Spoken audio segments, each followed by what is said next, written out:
Om Swastiastu. Perkenalkan, nama saya Kadek Mahavirawisesa, nomor absen 16, kelas 12 MIPA 7. Kali ini saya akan merepresentasikan rancangan dan proses servota. Pada presentasi kali ini saya akan menjelaskan tentang servota, susunan selnya, serta reaksi redoks yang terjadi di dalamnya. Nah, reaksi redoks dapat dipisahkan menjadi dua setengah sel, sehingga sel volta dapat dirancang menjadi dua tempat, yakni tempat untuk reaksi reduksi dan tempat untuk reaksi oksidasi. Sehingga dapat kita lihat di sini terdapat dua wadah yang terpisah. Ya. Nah, kedua wadah ini dihubungkan melalui rangkaian luar, yaitu tembaga yang ini, dan rangkaian dalam yang disebut dengan jembatan garam. Nah, jembatan garam ini merupakan tabung U dan diisi dengan agar-agar serta garam, misalnya garam KCl atau garam Na2SO4. Nah, kemudian juga terdapat voltmeter yang digunakan untuk mengukur energi listrik yang dihasilkan. Lalu, bagaimana proses reaksi redoks yang terjadi dalam sel volta ini? Nah, logam tembaga atau Cu dicelupkan dengan larutan CuSO4, di mana larutan CuSO4 ini ion-ionnya terdiri dari Cu2+ dan SO42-. Selanjutnya, logam seng atau Zn dicelupkan dengan larutan ZnSO4 yang ion-ionnya terdiri dari Zn2+ dan SO42-.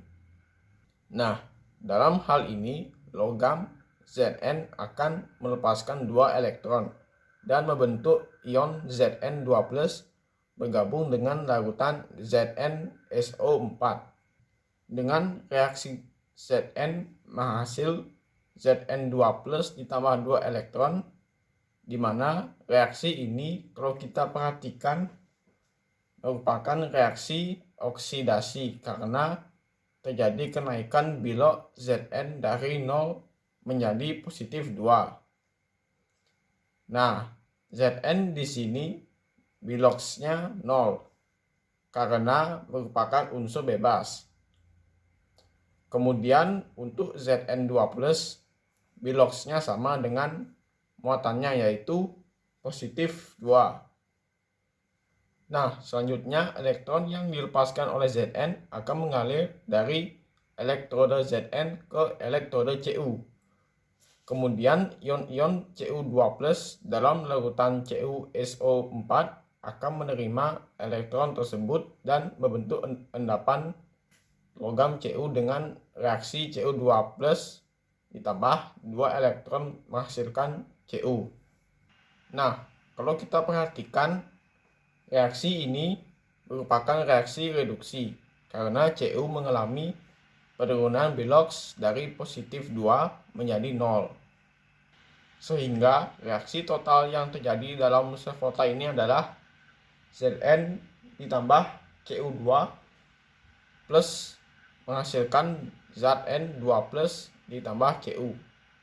Nah, kemudian di dalam sel volta ini elektroda di mana terjadinya reduksi, dalam hal ini logam Cu disebut katode yang merupakan elektroda positif.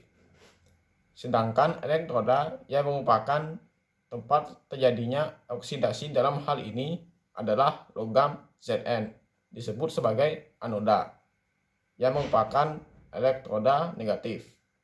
Jadi dapat kita simpulkan bahwa di dalam sel volta, katoda merupakan tempat terjadinya reduksi dan anoda merupakan tempat terjadinya reaksi oksidasi.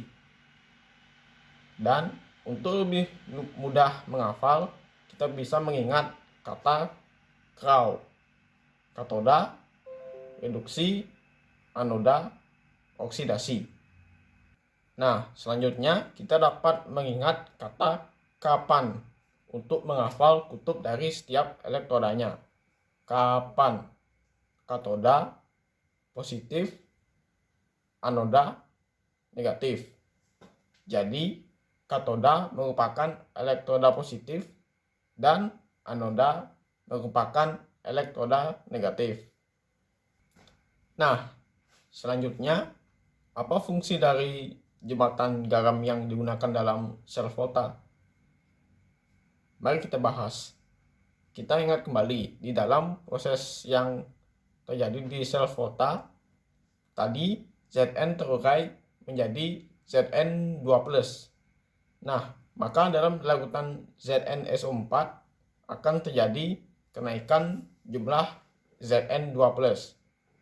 Dan karena Cu2+ akan menyerap elektron berbentuk Cu, maka dalam larutan CuSO4 terjadi penurunan jumlah ion Cu2+. Nah, sedangkan supaya reaksi terus berjalan secara spontan, jumlah Zn2+ dan Cu2+ harus sama.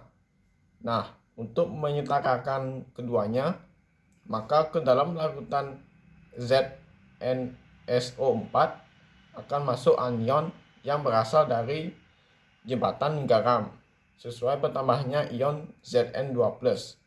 Dan pada wadah yang satunya, yaitu wadah ini ya, supaya setara, maka ion SO42- akan masuk ke dalam jembatan garam untuk menghentikan anionnya masuk ke dalam ZnSO4.